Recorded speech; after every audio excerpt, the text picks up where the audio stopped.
It is recording. So yes, thank you everyone for joining and welcome to our MAS Alumni Q&A Panel. We have great panelists from all three of our programs, the Architecture-Based Enterprise Systems Engineering program, the Data Science and Engineering program, as well as the Wireless Embedded Systems program. My name is Yvonne. I am the Assistant Director / Program Manager. I manage the Data Science and Engineering program, as well as the Wireless Embedded Systems program. And we also have other members of our team on this session. The other program manager who manages the Architecture-Based Enterprise Engineering Systems program is Stacy Williams. She's here. We have our director, Gary Henderson. He's here, as well as our MAS ops person, Kristen Lillistrom. She's here as well.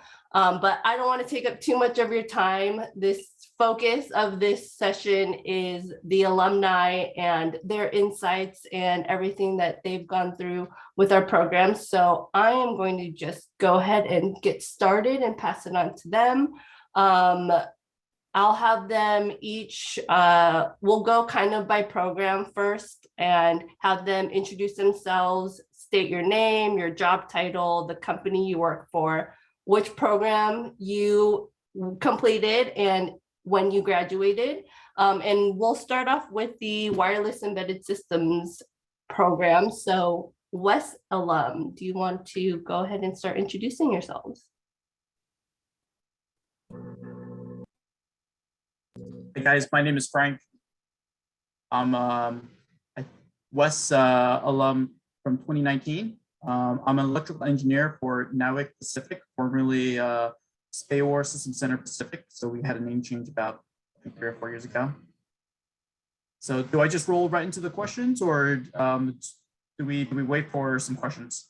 Let's have everyone introduce themselves, and then I'll ask each of you a question at a time so that you guys can all kind of share your answers. Great.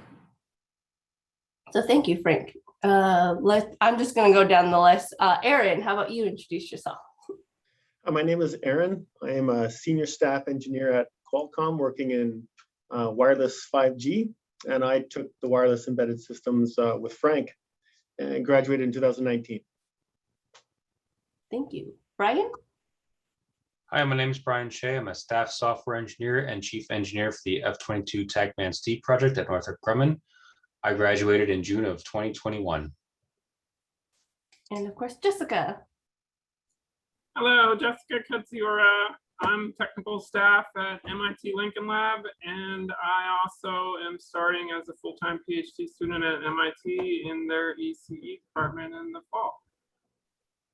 Awesome. Congrats, Jessica. Let's move on to the Data Science and Engineering program. Let's start with Jen. Hi, I'm Jennifer Flynn. I'm Principal Data Scientist at Rev AI, small San Diego startup. I'm also on the advisory board for another small startup in San Diego. I graduated in 2016, which makes me cohort 1 of Data Science Engineering. And then we have Rob. I'm Rob Reeves. I was in the data science program, finished in 2020. I am currently a vice president of engineering at Qualcomm in the automotive business, in the software area of automotive, working primarily on ADAS and perception. Awesome. And then we'll go to AESC. John? Hi, my name is John Simons. I'm a manager of software quality assurance at Northrop Grumman, and I graduated in August of 2020. Thank you, John. We have another alum who's running late. I don't think he's here yet. Nick, are you out there? Don't see him on the list. So we will get started with the questions and Nick can just hop in. So my first question to you all is, how has the knowledge you gained in your MAS program contributed to your career growth? And I'm opening it up to whoever wants to start it off and answer. I'll go. So I think that one of the biggest things that helped from what I learned in the architecture-based enterprise systems engineering program was stakeholder focus. So not only being aware of the people that you're presenting to and the people above, but obtaining buy-in from your peers, from the people that work for you, and always trying to seek that sort of win-win situation with everybody so that everybody understands the benefit to them and prioritizes what you are presenting in a manner that helps you achieve your goals as well.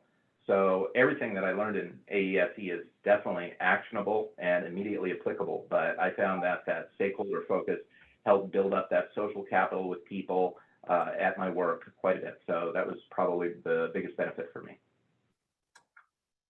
Thank you, John. I think Jessica was gonna say something too. Oh, sure. I was going to say simply that before I did the West program, I never imagined that I'd be able to do a PhD program. And the intellectual framework that I developed in the West program as a seasoned professional has really supercharged my ability to, I'm getting weird message, sorry.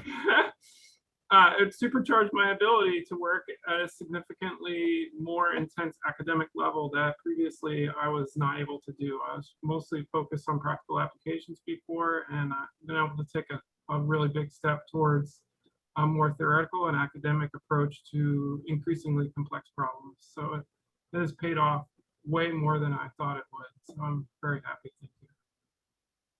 Thank you, Jessica. Next. I can add a little bit. I work in a R&D department at Qualcomm, and I've always been in the communication field, but I found that in some meetings, I wasn't necessarily taken as serious as maybe I wanted to be. So after taking the MAS program, I can definitely say my opinion is more valued, and I got a lot of better projects. I'm definitely more involved in areas I want to be involved in, and I don't know, people have more confidence in me, I guess, is the only way I can describe it. So it's been very beneficial to me. I look back and I'm like, that was the right decision for me. Awesome. Yeah, I'll follow up with Aaron as well. We come from the same cohort.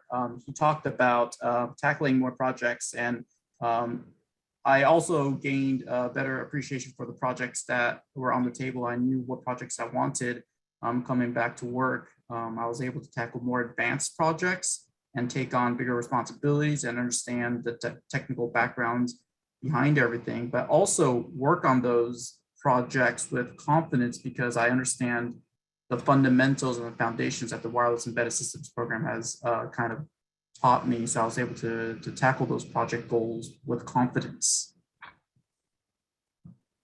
Great. I'll go. This is Rob. I've been at Qualcomm for now 28 years. I started the program when I was, I think I was 51 at the time I started the program. And after 25 years at Qualcomm, I really felt like I wanted to modernize some of my skills. There's a lot you can do in industry, and Qualcomm's been a great learning environment for me for 25 years, but I really wanted to go back and do some schooling. And so I went a little tangential and went into the data science. And I really enjoyed the program for a lot of reasons. But then it was really a differentiator when I changed organizations recently into automotive, and we've moved into autonomous driving and just learning how, various AI and ML processes work, and a lot of the data processing is very applicable to what we're doing in cars. And so it really modernized me and allowed me to move to a different field from, I was doing phones for 25 years, and now I'm working on cars. And so, great program there to help me move into a new area. Awesome. I can follow up next. The knowledge I gained through the West MAS program directly helped me solve some complex issues at Northrop that we were having specifically the statistical analysis processing that we learned. I can't go into specifics, but we're able to tackle a problem that had been plaguing a particular device for a long time. And using some of the skills that we learned in the program, I was able to come up with an algorithm that was able to nail down the timing without all the issues we had with noise. And the last thing I'd say is I don't believe I would have been eligible for the chief engineer program without that master's degree from UCSD under my belt. I believe that one thing on my resume, having the program manager see that, said that, hey, this guy, he knows what he's talking about. He's been through a rigor to understand the issues, look at problems from different ways, help people understand problems. And so having that background, that knowledge helped me grow my career at Northrop into that chief engineer role. Awesome. I think Jen, you might be the last one. Sure. Mine is like a little different, but I think it goes to the same place. So I was already working in data products for several years. My company wanted me to get an advanced degree for the like engineering lead track I was on. So I'd already been using a lot of the curriculum in my day-to-day, which I mean as an endorsement of they really teach you practical skills in this. One thing that was new and exciting for me is sort of the science of visualization, which I hadn't been exposed to before. And it really sort of ignited a passion for me on visualizing and communicating like complex data spaces. And now I'm currently a first author on my company's like big patent push for this year based on sort of that visualization techniques. So that's been an exciting opportunity that I've really enjoyed being on. Thank you all for sharing.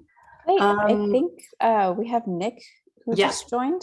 Yeah. Yes, so Nick just joined from the AESC program, so I'm going to give him an opportunity to introduce himself. If you can state your name, your job title, the company you work for. I've already mentioned you're part of AESC, but when you graduated, and then I'll ask you the same question that everyone else just answered.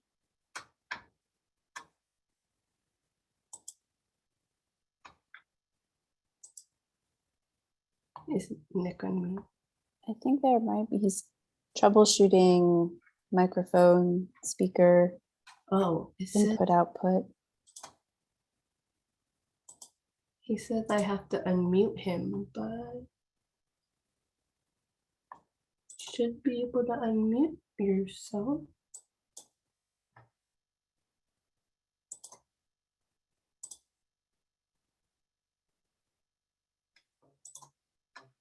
Yeah, it's not allowing me to.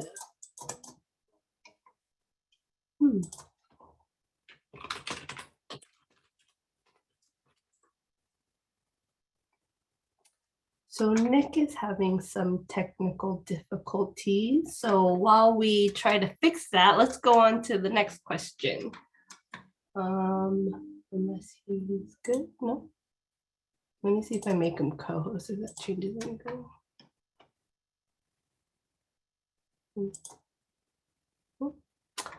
Okay, no Nick for right now. So my next question is, with most of you guys or all of you guys being working professionals while you were in the program, what did you do or how did you balance your studies with your job and other personal commitments?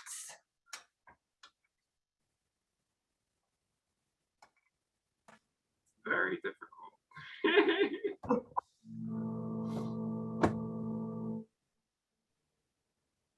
Jessica, you want to start us off with that question? Oh, I said it's very difficult. I was running my own company, so I had a lot of flexibility. I think if I had a regular full-time job, it would have been a lot harder, but it is a big time commitment. It's challenging, requires a lot of discipline. Yeah, I'll go next. Yeah, it is a time commitment, and it took me almost 50 years to find the time to do it.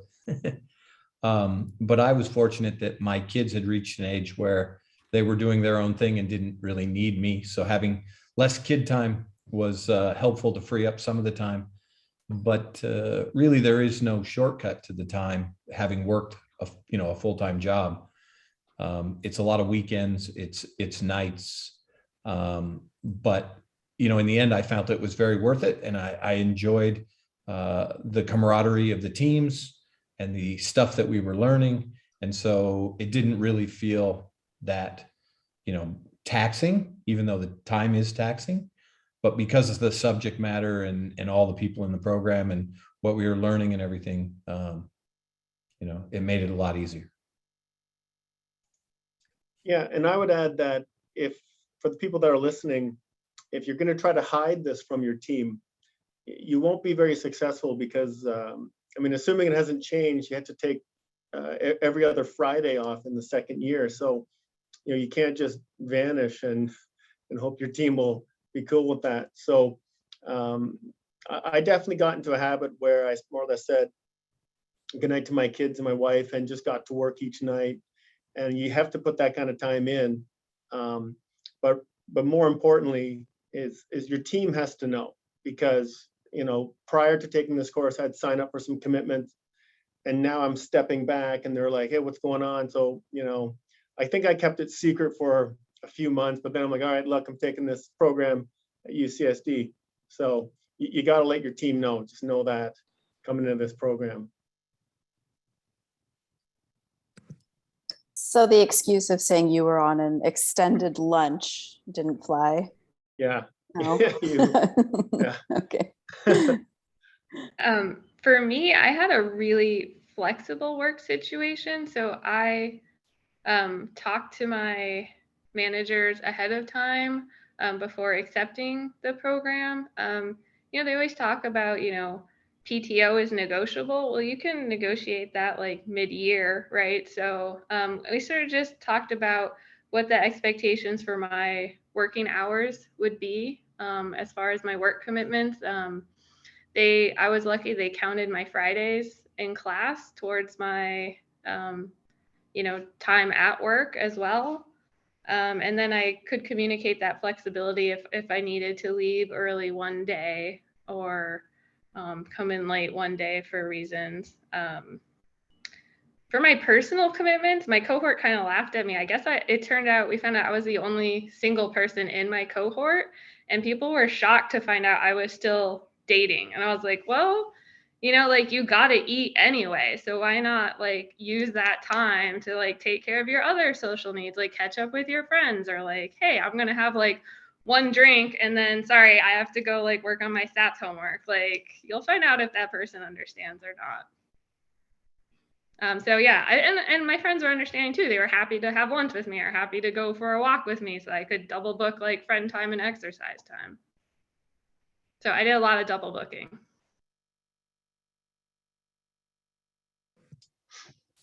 I can go next. So I have 3 kids. Luckily, 2 of them are a little bit older, but I had a son who was fairly young at the time, and I ended up negotiating with my functional manager at work and moved to a 10-hour, 4-day week schedule. So I'd have 3-day weekends every week.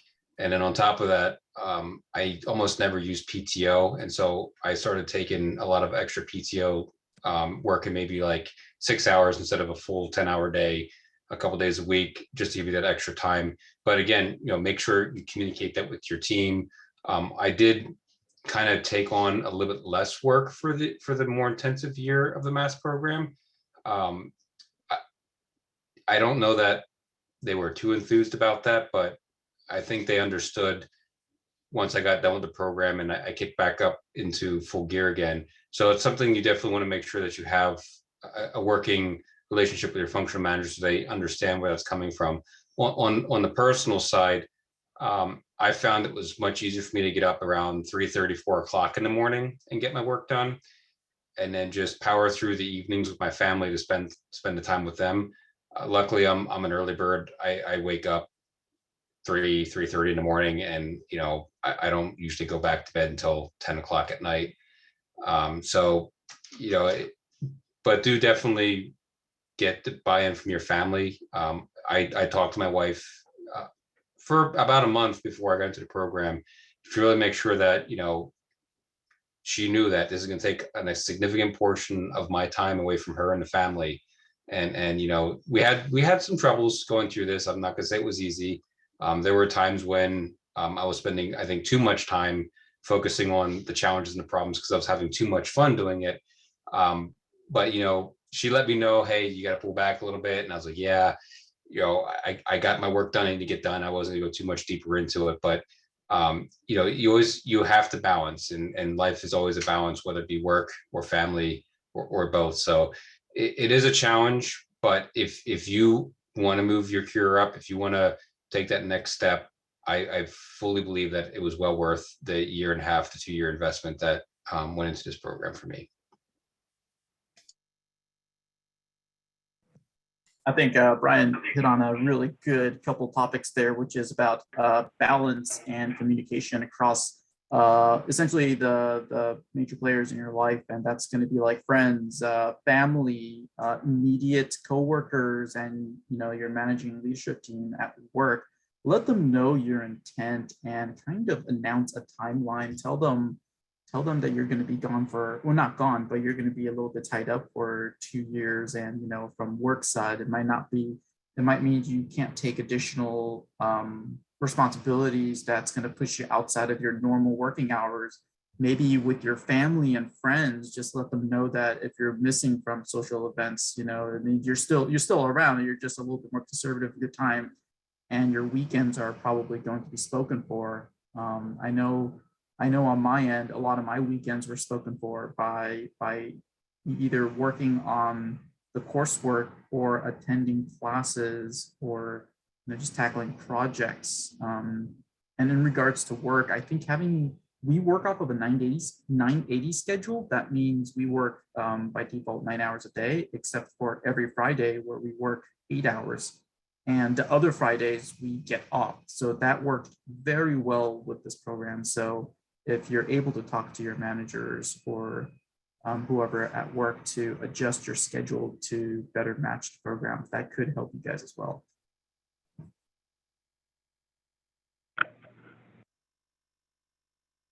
To echo what Frank just said as well, our company has a 980 schedule too. And with the AESE program, it worked out very well. Half the classes ended up falling on our off Fridays. The other half, I negotiated with my boss in order to just flip the Friday work schedule so that I could still attend class, and then I just came in on what was typically the off Fridays. I would say that one of the other things that helped was my family goes to bed early, and so I just stayed up an hour or two after them every night to focus on reviewing the books, going over the work that we were doing and so forth. So that worked out very well. And then the final thing was that a lot of the management classes, they supplied the books to us, but I noticed that there was also an Audible equivalent. So I was able to buy the Audible equivalents, and then on my commutes into work and back home, I was able to get through a lot of those texts without it necessarily interrupting any of the family time as well.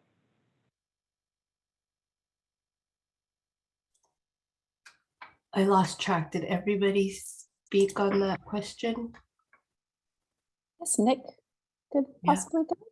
You could quickly. Yeah, I didn't really hear the question, but I think everybody pretty much covered it. I also had a 980 schedule. I worked on a lot of naval projects, so the off Fridays kind of worked for the AESE program that I was in. But it's really nice to meet everybody. I guess a quick introduction. I recently took a new job as a product owner at a startup called Artalist. We're a cybersecurity compliance company, and yeah, it's been fun. I've actually been using a lot of the principles I learned in AESE. I used to be a data scientist at MITRE, so I was more on the technical side, and now I'm kind of creating a business unit and kind of using the MBA aspect of AESE, because there's sort of, you know, an engineering aspect and an MBA sort of aspect. So yeah, it's been fun, but I don't want to take up a bunch of time. I know I was late. Apologies. No, I'm glad you were able to introduce yourself. Thank you. Really quick, what year did you graduate again? 2019. Well, no, I graduated 2020, same year as John Simons. Hi, John. Nice, great. And you kind of already touched on what you gained from your program that helped you in your career growth. Career growth. You mentioned the MBA. And yeah, that question that they were all just answering was how you balanced your studies with your job and personal commitments. Yeah, I think the 980 schedule is super, I mean, almost perfect. So every other Friday, like John said, in the beginning of the year, it was lined up exactly with the AESE schedule. Second half of the year, I just talked to my manager and swapped my Friday with the off Friday. And yeah, I mean, my team worked pretty well together. So we would kind of take one day a week and it would just be, you know, hey, after work, your afternoon's ruined, just come hang out and we're going to figure this whole thing out. So, you know, in the very beginning, we were doing one day a week. And then towards the very end, we might have done 2 days a week for 2 or 3 weeks. But, you know, putting 3 or 4 hours in with your team and then just creating a who's going to do what sort of situation checklist seemed to work out really good. So I didn't feel overly stressed. It was more just, you know, you got to take ownership of the work. And if everybody takes ownership of a piece of the work, then it works out fine. Luckily, I was in a good situation. You know, I don't think anyone had a bad situation, but I could imagine that if someone on your team wasn't pulling their weight, you know, then that could end up a little bit worse. But, you know, everyone in my cohort, at least from what I saw, really enjoyed their time and they really had, it didn't seem like a ton of stress. It was, you know, everybody was getting their work done and yeah, I mean, in the end, I thought it was worth it, right? So I wouldn't be here if I didn't think it was worth it. Yes, that's great to hear. Thank you. So my next question, some of you guys might have already touched on it, especially if work-life balance was one of your biggest challenges. But the question is, if some of you, or what were some of your biggest challenges during your studies, and what did you do to persevere and overcome those obstacles?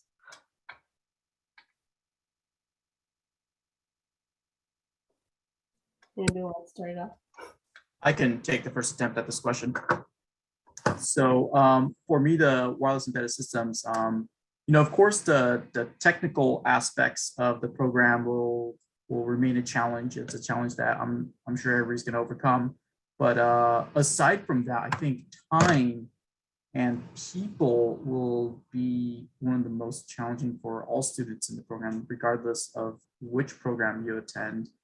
And you only have so many hours in a week, and there's going to be a lot of people that's going to demand your attention, whether that's from, you know, friends and family, whether that's from your work, or whether that's from your cohort and teammates who need you to put certain time or attention on a certain project or a problem. Or more importantly, whether that's from yourself. Don't forget about yourself. You need time for yourself at the end of all this to de-stress and to kind of figure out what's going on and everything, because it's going to be a challenging time that you're going to learn a lot and grow a lot. So definitely build a schedule that works for yourself and work to that schedule. You allocate enough time for yourself, for your friends and family, for work, and also for your teammates that you're going to be tackling these technical challenges within the program.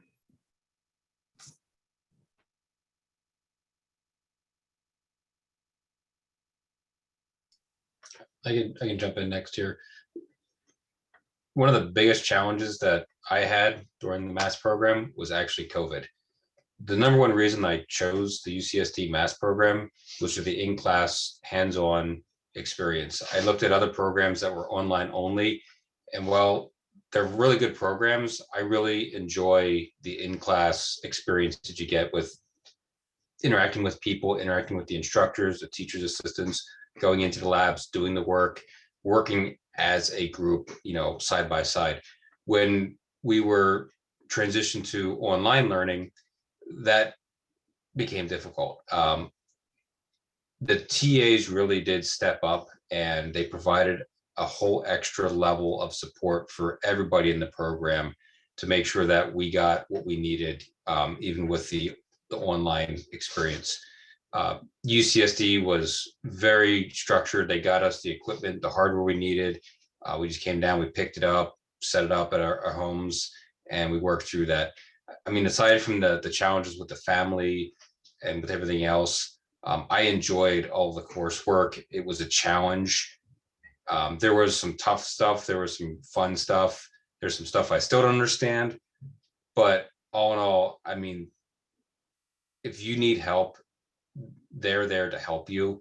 So really the challenges that you really should have are just deciding whether you want to take this class or not, or this course or not. I don't know if UCSD has gone back to in-person classes. If they haven't, it's still well worth the effort, even if it's online, to get this program in and get it done.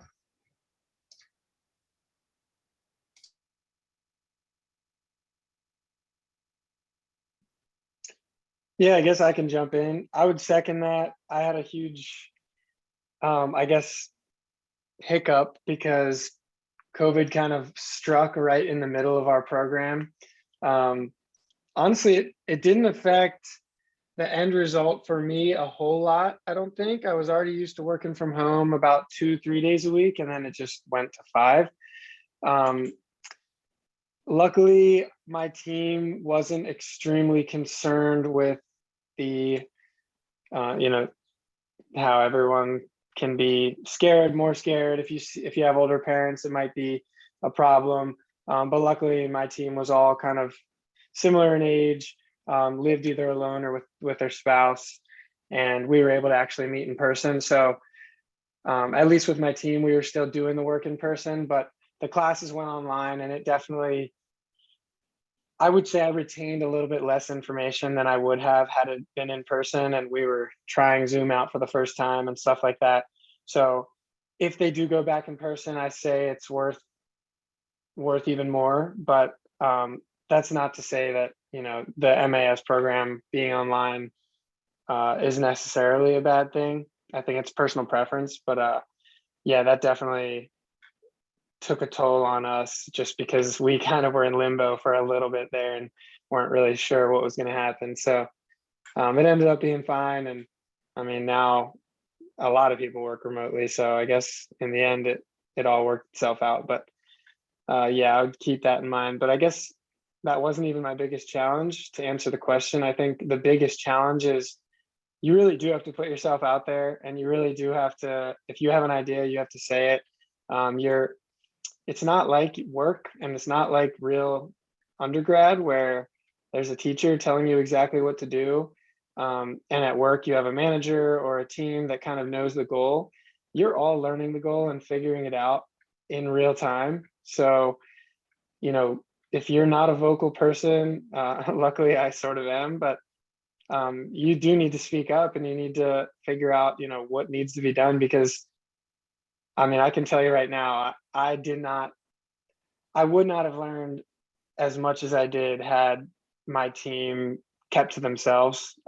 It's a lot of tinkering and figuring it out. And if you want to nerd out on this stuff, then I think it's all the better. So I'm sure there's some people here that are doing the data science track, or some people doing other tracks, but for AESE especially, I had to dive in and really embrace everything and be open and try to understand in order to even get by. So be prepared to learn a bunch of new things and not have a ton of guidance would be, you know, my biggest piece of advice.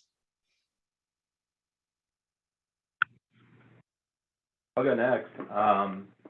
One of the biggest challenges I had was about a third of the way through the program, I changed roles and positions. And part of that also included a new facility and coming up to speed on all the responsibilities which had increased in that new role. And so obviously when you're starting in a new group, you want to make sure that you prove yourself. So not only was there the AESE program that I was focused on, but there was an additional workload as well to make sure that I came up to speed and was able to show that I was providing value immediately to the hiring manager. I was able to overcome it, honestly, by the fact that AESE, two things with it, was one, a lot of what we learned was immediately actionable. And so being able to see how I could apply it to my career, and not only in the role that I had, but in my new role as well, definitely increased my engagement with it. And two, even when the workload would get a bit much, the program was a year long, and anybody can, go through anything in a year. And so realizing what the time frame is definitely helped to keep me engaged and to help move me along, to make sure that, there wasn't any, dark night of the soul or anything like that.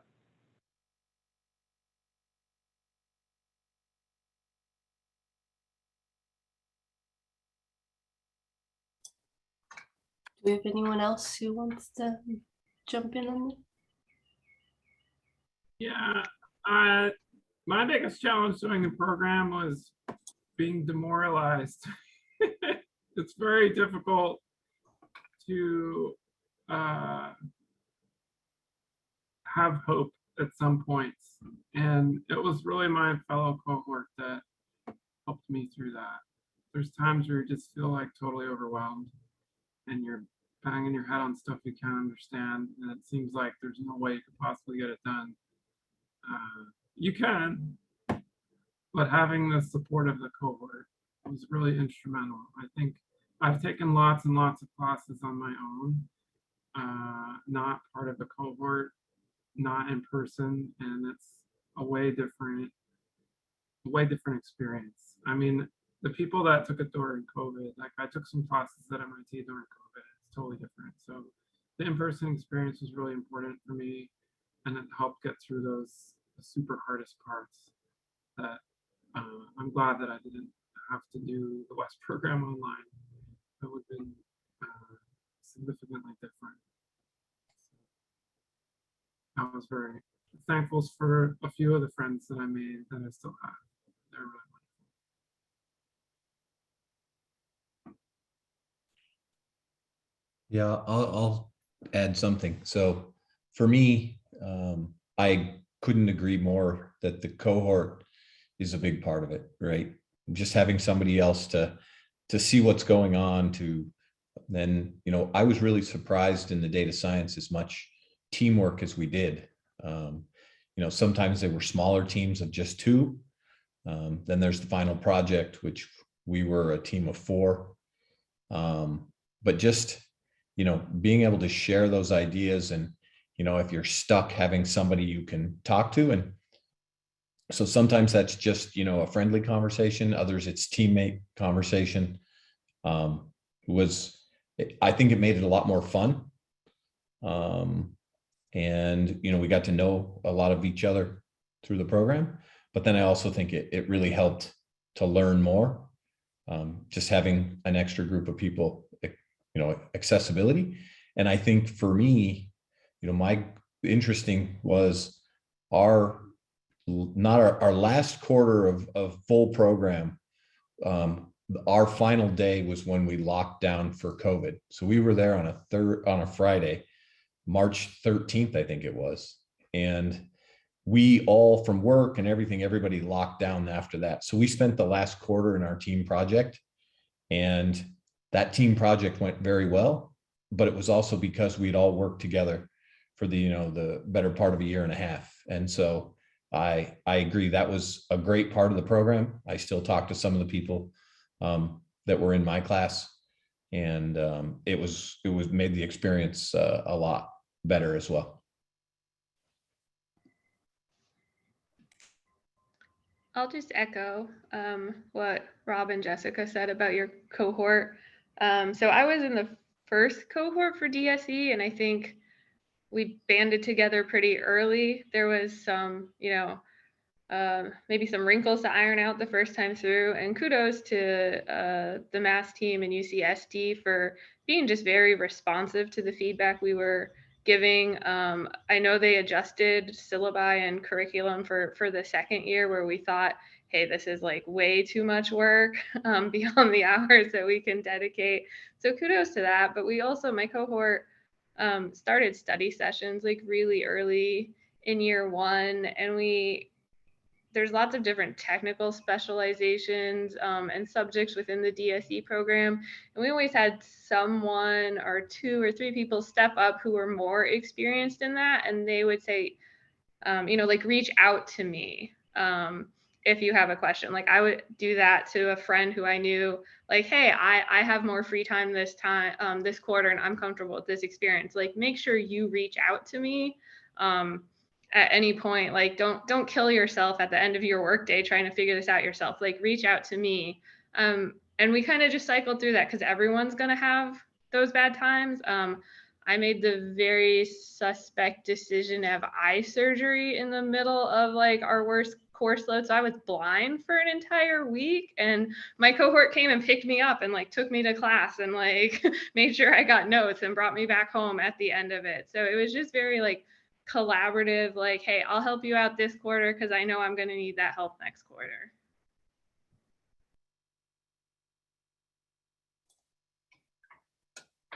Thank you all for sharing all of that. So on the opposite side of biggest challenges, what are some of the biggest benefits you've experienced during your time in the program and post completion? I know a lot of you have talked about the cohorts and the relationships you've built there, but any other benefits you'd like to mention? I could start off. I think one of the biggest benefits, at least with the team that we put together, we tried to pick a group of people that had different skill sets, people that knew how to do simulation, people that were good with hardware, people good with software, and people that were good with the math in general.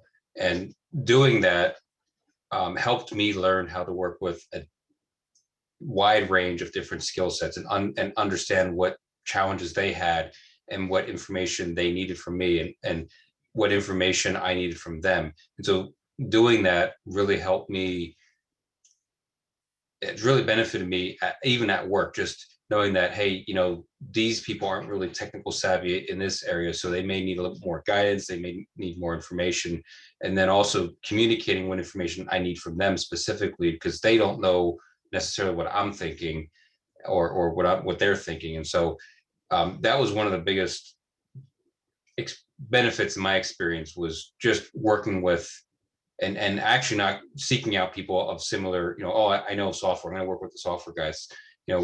We banded up because, hey, we want to make sure that we've got a good breadth of experience in different regions of what we're learning, so we can share and grow each other's experience. And I think that's really helped me not only succeed in the program, in fact, our entire team succeed in the program, but also it's helped me at work as well.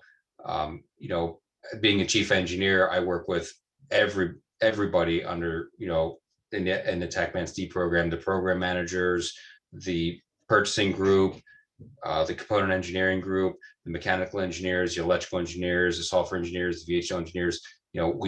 I have to work with that entire group and analyze what they're thinking, where the risks are. And so having that experience from a smaller group really helped me take that step to a much larger group of people, going from 4 to now maybe somewhere upwards of 20 people.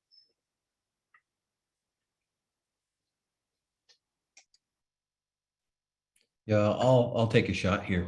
For me, it was data science has been, pretty electric in the world. It's relatively new. It's grown as a field. Now you can actually have a job as a data science person. Before it was like kind of a side time job that people did. For me, it helped immensely. I found that a lot of the classes and the work that we did, how to build a model, how to evaluate a model, how to train the model, how to manipulate the data, right? We did data with images. We did, data with, various different sets of, wine, and we learned how to plot it and look at it. And I think for me, it really gave you the knowledge and, maybe a vocabulary that allowed you to talk about projects, right? What does it take to train a model? And for me, that's directly related to where I'm at now working with cars, that, working with car data is different than working with other sets of data, but it's still just data, and the steps you have to go through and the things you have to do. And the program and the exercises that we went through were extremely relevant to doing that, making a classifier for, evaluating reviews from Amazon, and then how to, get a baseline and then how to improve that 3 points. That's not easy if you don't know how to do it, but doing these exercises are very real life exercises. And I found that to be very helpful at work, because even though there's differences, there's a lot of base similarities, and it's helped me a lot.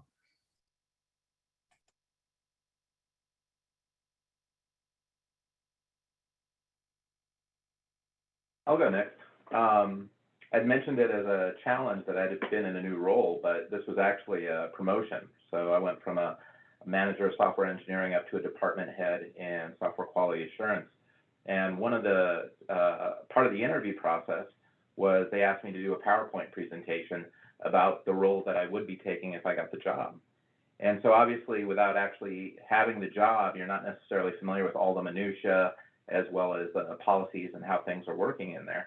But thanks to the AESE program, I was able to figure out what they were looking for in terms of thought processes, understanding the technologies at the time, what they were looking for overall in terms of a manager, and leverage those soft skills to provide the presentation, and ended up getting the job. So in terms of the biggest benefit, AESE helped me get the promotion to the next level.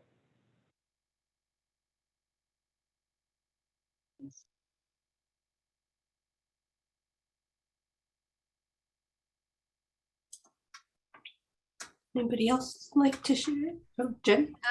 Yeah, I'll share. So when I started, one of the questions for me outside of the time commitment was also just the financial commitment, right? And I was fortunate enough, I had support from my employer, but I still also had undergraduate loans I was still paying at the time. So that was a big thing. I had to also sit down and crunch the financial numbers of the program. And that was 8 years ago. So I'm sure it's more expensive now. So I just want to add, I left. I started a new job right after I got my degree. I think I got a 25% increase to my base salary. To just echo what all of the other panelists have said about just opening up more opportunities, making it easier to get a variety of roles. My base salary is probably like 50% more in the time since then. And I think 3 or 4 of my roles it's been pretty directly impacted by having my degree. It's opened up that door, or just having the networking connections from my cohort or people that I met through projects. And it just keeps kind of like snowballing in a good way, like bringing more opportunities, bringing more experience, allowing me to really like choose what excites me or look for opportunities that really fit like where I am in my life.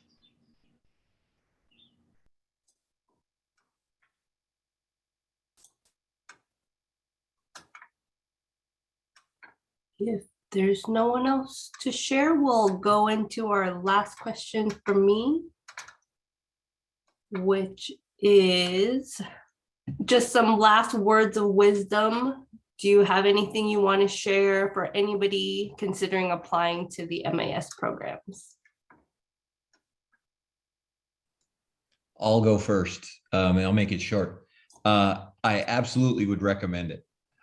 Even as an old guy, everything was worth it. The money, the time, what I learned. It was, I wish I'd have done it earlier in my career.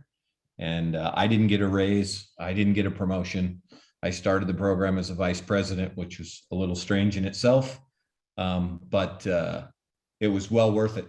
All things considered, if you look at the pros and the cons, if you're on the pro side at all, I would strongly do it. It was a great experience for me overall.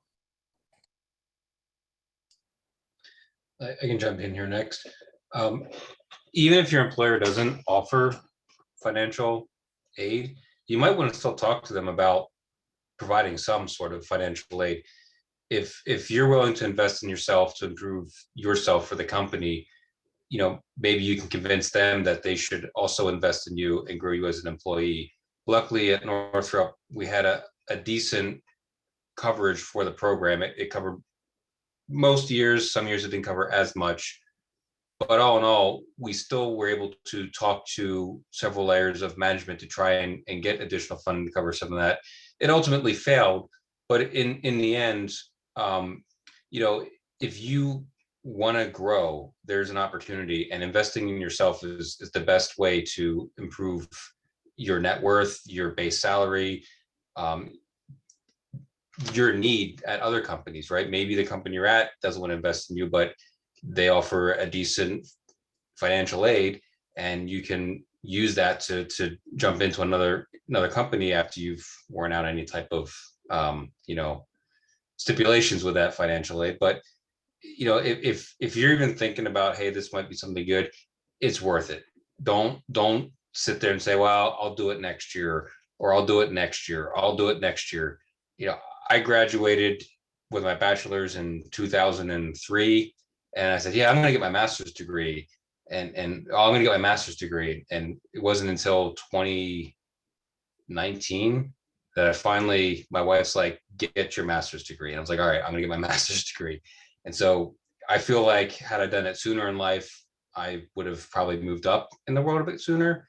Maybe I would have gotten my PhD. Maybe I still will. I don't know. But if you're thinking about it, just do it. It's worth it. You're going to learn so much, and you're going to stress a lot, but when it's over, you're going to have a new level of confidence, just knowing that, hey, I was able to do this. We pulled off an amazing project for our capstone as a group that I never thought we'd complete. And it's just boosted my confidence to know that, hey, I can tackle problems. And so, it's worth it. Just invest in yourself.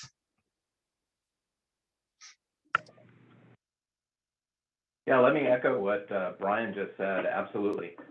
Do it. There's never a better time. Life is messy. Things are always going to come up. Things are going to be busy. Like Brian as well. I graduated with my bachelor's back in '93, and I was like, well, I'm going to do my master's maybe next year. And then all of a sudden it ends up in 2019, I finally enroll. And I really feel, like Brian said, that this is something that if I would have taken it sooner, I would have had much more benefit. As he mentioned, investing in yourself, it's just like the magic of compound interest, right? Is that investment you make at 20 of 10K is going to be worth a lot more down the line than when you invest 10K at 50. And so investing in yourself early on, it's just going to build up throughout your entire career.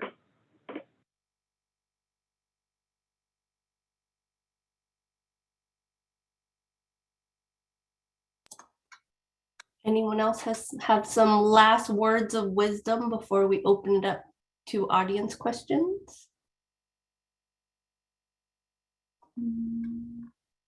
Not seeing anybody unmuting. Okay, so perfect timing. We can now open it up to the audience to ask some questions. Let's use the raise hand feature. So if you do have a question, please raise your hand and I can call on you. And I apologize in advance if I butcher your name. Do we have any questions? Yes, we have one raised hand. Mark. Yeah, so I'm interested in the data science engineering program, and I was curious to know if I think it looks like it's very Python driven, and I was wondering if you feel like that kind of is really building skills within Python, or if it's translatable to other programming languages.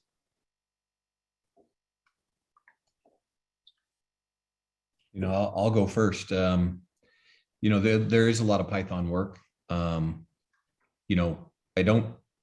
wasn't really designed to teach you Python, but it turns out that in data science, Python has a lot of built-in capability.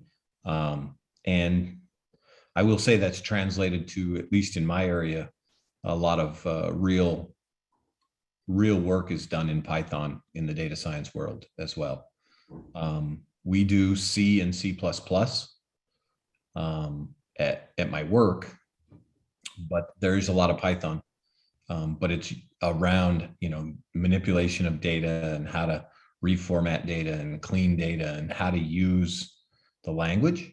It's transferable to others, but I think, there's a lot of things you'll learn there, like Jupyter notebooks and things that are very well used in the industry that have a lot of value, and you use them also in your education. So I found that to be useful, but it is a lot of Python code.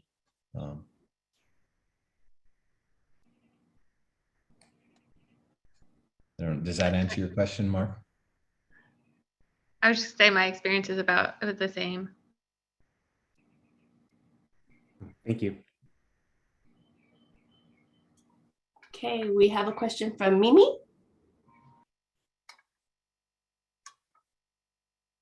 Hi everyone, this is Mimi. I would like to know if you can talk more about the projects for the architecture-based enterprise master degree. Do you select your own project, or you guys put us in different groups? Like, what is the dynamic when it comes to the projects? So we aggregated in groups, and the focus of the project was to find something that would impact the enterprise. So something large scale that had a huge impact to a company or to the organization. And so me and my other two team members, we all came from different backgrounds. So one of them was hardware engineering. At the time I was software engineering, and we had somebody from testing as well. And so trying to find something that fit all of our strengths was a bit of a challenge, but I don't want to necessarily give anything away, because we ended up choosing something that ended up being part of some of the lessons in the later class. And so that helped us all a bit. And it was something that all of us would be engaged with in the company.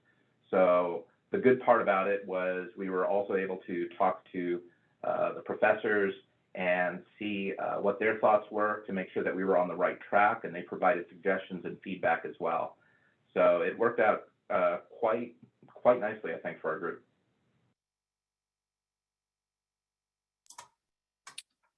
Does anybody else from DSC or West want to talk about their capstone projects, since we're on that topic?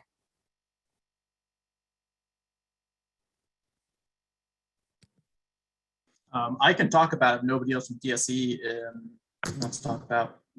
The West was our projects are capstone projects. At the end of the program, we would the students would generate capstone ideas, and those ideas could be driven by personal interest of what you have in mind and what you want to chase down, leveraging the fundamentals that you developed through the West program, or they could be driven by your company and in terms of projects that are in demand or that are requested by what your company would like. For example, I believe, well, Aaron's no longer on the call, but Aaron from Qualcomm was working on technology related to demonstrating 5G capability before 5G was on people's mobile phones. So that was really cool on his capstone project.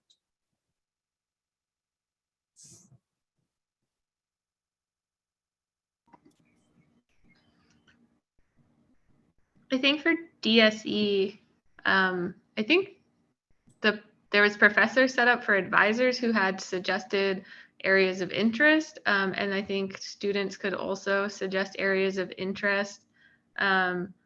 We self-formed groups of like 4 or 5, I think, and matched up with an advisor, met about what we wanted our capstone to be like, and then we worked over 2 quarters, I believe, on it.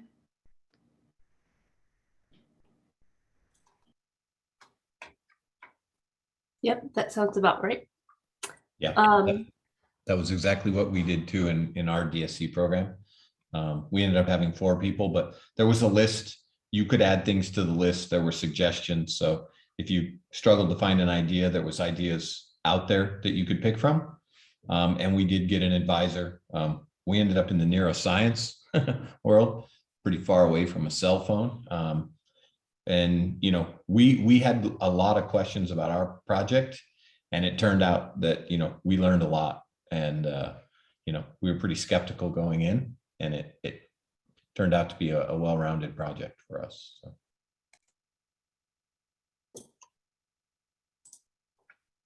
Thank you. Any more questions from the audience? I don't see any hand raised, so I wasn't sure.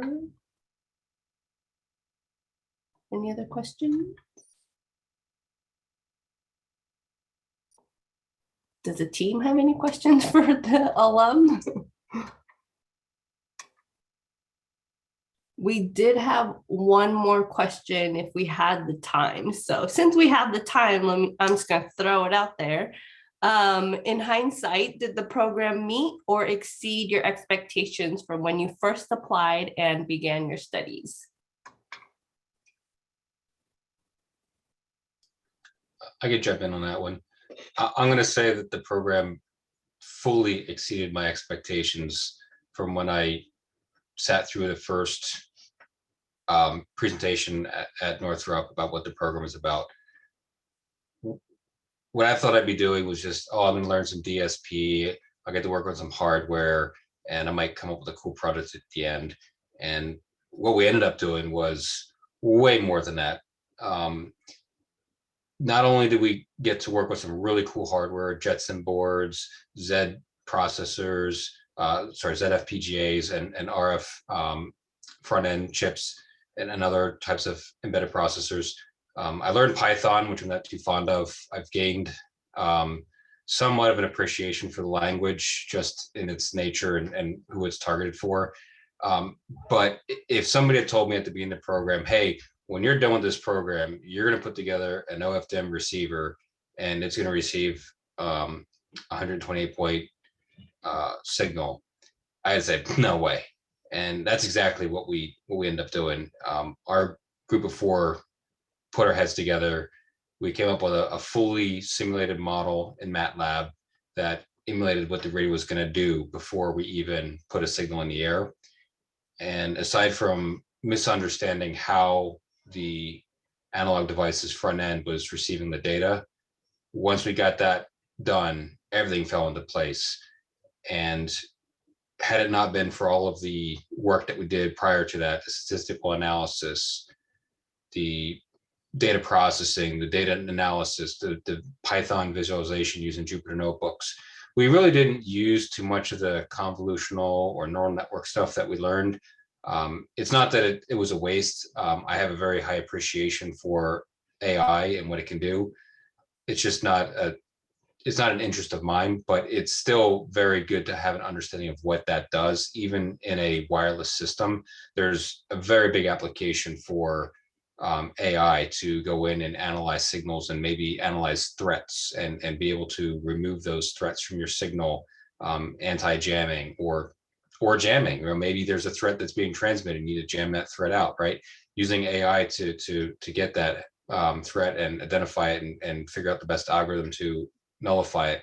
You know, there's so many different avenues that you learn, things that I would have never thought I would have learned. So did this program meet or exceed? It exceeded and then some. I couldn't be more happy with the education that I got, and the TAs and especially the instructors for taking all the extra time to make sure we understood all of those aspects.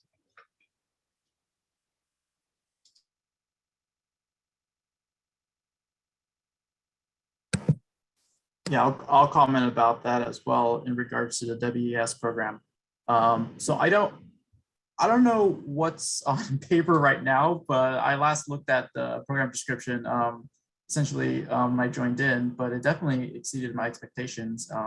What's written on paper does not do it justice, in my opinion.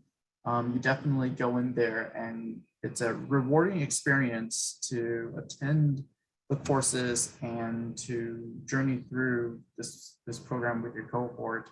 And I'm definitely very thankful for the cohort that I have kind of progressed through. It's definitely part of the learning experience to work with your teammates, to work with the TAs, the instructors, anybody that's involved in your cohort. And it's also rewarding to tackle the technical challenges in the program together. So I'm not quite sure how you can capture that on the program description, but it definitely, in my opinion, exceeds what's written on paper.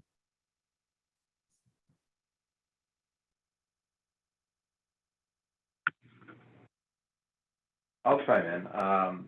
Definitely exceeded my expectations, just like everybody else. As somebody mentioned earlier, if it didn't, I wouldn't be here. I had nothing but the highest of accolades. The staff was extremely responsive. They really care about making sure that everybody understands what's going on. I would say that unlike when I took my bachelor's, where you're choosing classes sort of willy-nilly and making your own schedule, this one is sort of comprehensive. So they're able to establish a battle rhythm that makes sense with breaks so that you're not necessarily tired out during the class sessions and that you're really able to absorb the material. And with AESE, there's so much value in it, from touching on UML to risk analysis to various aspects of systems engineering, database, management, soft skills, that all of it was just a huge benefit to me. And as I mentioned earlier, my only regret is that I didn't take this sooner.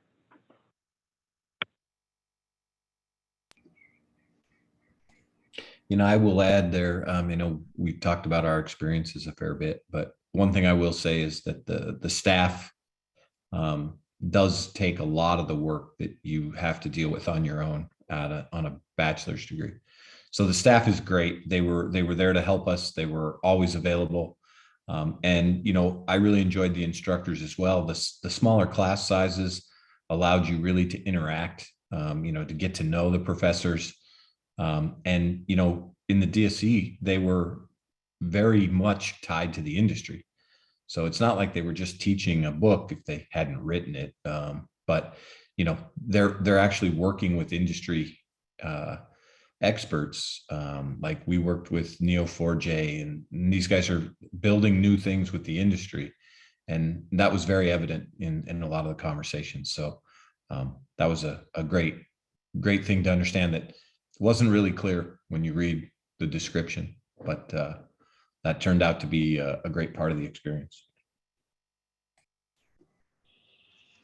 Yeah, that was one of my biggest questions when deciding to apply and enroll was, what does a practical data science degree look like? What does it mean? And especially a few years ago, most of the job postings said like PhD required. And so I was, wondering what opportunities will be opened up by a more practical industry oriented degree. And I knew from my own experience taking more traditional graduate courses that I did not want to sit through 2 years of having to go through homework proofs before you could even apply the concept. I just knew I wouldn't be able to do that on top of, a full-time job. And so what piqued my interest was that this was a practical program aimed at working professionals. And I had hope, but I didn't know what to expect. And I was just definitely exceeded my expectations. Again, just very practical, industry focused, while still covering those baseline core concepts that you need to know.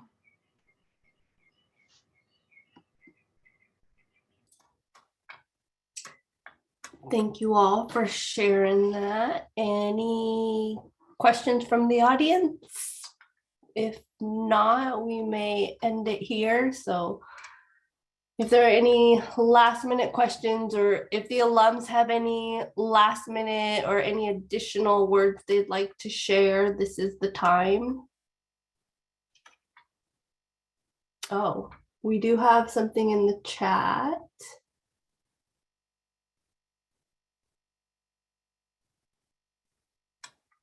Which is nice to hear. So thank you, Vanessa, for joining.